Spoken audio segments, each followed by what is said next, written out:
Over the past couple of months, we have dove a lot into Modern Warfare 2. We've had the reveal for the game, we've had a ton of leaks for it, and even 2 days ago, we dove in and started talking about DMZ and the leak challenges for that game mode as well.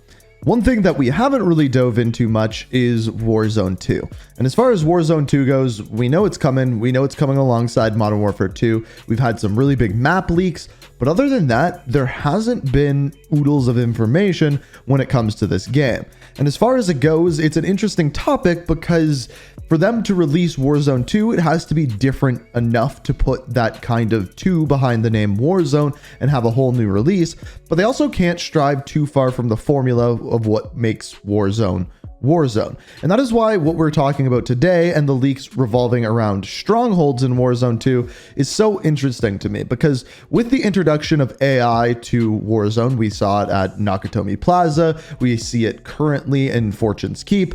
With the introduction of AI, it is something that could massively change up Warzone, but at the same time, they don't want to completely change the game altogether. That is why so many of the things that we are going to be talking about today in regards to leaks of Warzone 2 have some pretty big questions, at least in my head. So in this video, we're going to talk about what these leaks are, how it's going to change Warzone 2, and then I'm also going to give you my opinion and where I think things are going moving forward.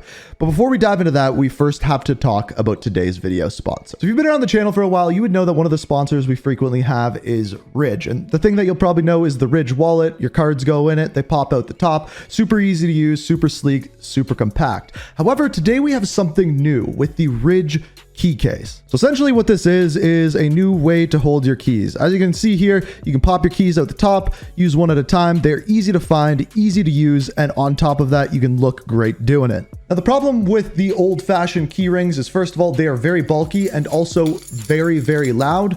With the key case, you have none of that problem. It fits in your pocket way easier. And on top of that, it's way easier to find your keys. Now, it can fit from 2 to 6 keys. On top of that, it comes in 6 different colors, and you can actually use it for 45 days, and you can send it back with a refund if you don't love it. So essentially, you're getting this thing absolutely risk-free. Personally, I love mine. It's way easier to carry around my keys, and right now, you can click the link down below and use code INK at checkout to save yourself 10% on your order. So if you want to check it out, first link down below, and use code INK to save yourself 10%. And as always, thank you, Ridge, for sponsoring the video. So as far as Warzone 2 goes, we know that there are some things that are definitely changing. First of all, the loadout system or create a class system we know is going to change to whatever Modern Warfare 2 uses, and everything along those lines is going to change henceforth as well.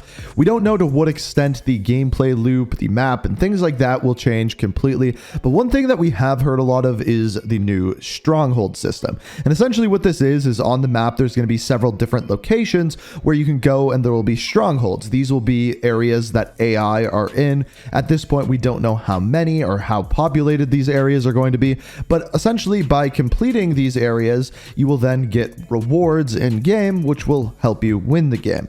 Now, as of right now, the current leaks show that strongholds will range from tier 1 to tier 4. Now, each of these strongholds, we don't know what we will get for them, but what we have discovered is that at each of these locations, there are various different challenges. Now, we also know that you can obtain and lose a stronghold, and what that means at this point is relatively up in the air. I would assume by gaining or earning a stronghold, it means you complete whatever either the objective is there, or you eliminate all of the AI soldiers and then remain in that area for a certain amount of time, maybe like capturing a domination flag or something like that. By losing one, I would assume that means either another player-based team comes in and takes you out, or the AI respawns.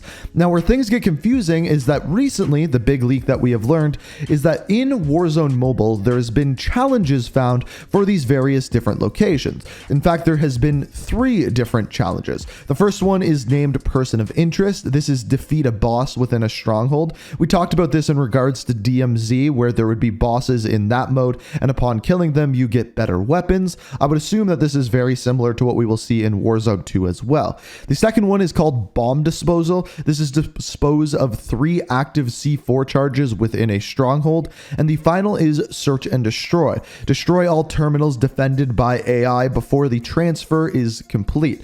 Now, basically, all of these 3 challenges we saw within Nakatomi Plaza, within Verdansk during that event. So all of these challenges do not seem very far-fetched whatsoever. However, the other thing that we found out is that there is 2 different types of Stronghold Unlock. There's the normal Stronghold Unlock, which seems like just capturing the stronghold, maybe completing its challenge, whether that be one of these that we just talked about or eliminating all the AI. But there's also something by the name of a black site. Now, to complete this is called a special Stronghold Unlock. You have to complete 4 different operations within that stronghold, and then you unlock it. So assumably 3 of these will be the challenges we just talked about, and then there'll be 1 extra one, whether that be eliminating all of the AI or something else altogether. At this point, we don't really know what that is, but these black sites assumably will give you much better loot than just a normal stronghold unlock. Now, what I find interesting about this is this seems very, very time consuming. And if I'm hopping into a game of Warzone and I'm going for a win or going for a bunch of kills, it seems almost as though that this would be a complete waste of time to complete all of these challenges, to complete a black site, or even just take down an AI controlled stronghold. It seems like something that would take at the very minimum a few minutes, and at the very most, if you're completing all of the challenges, upwards of 10 minutes. And by completing these, they would have to reward you so heavily to make it worth your while and worth your time.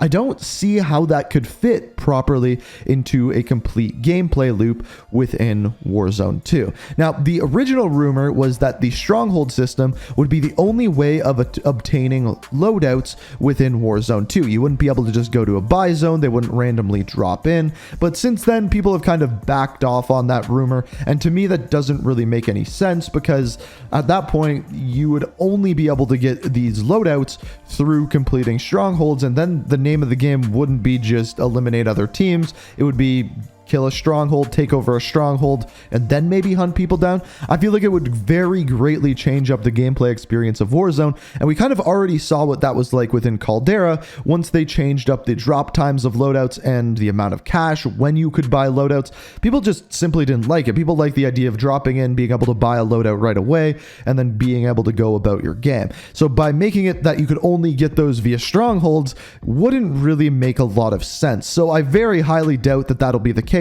when Warzone 2 is actually released.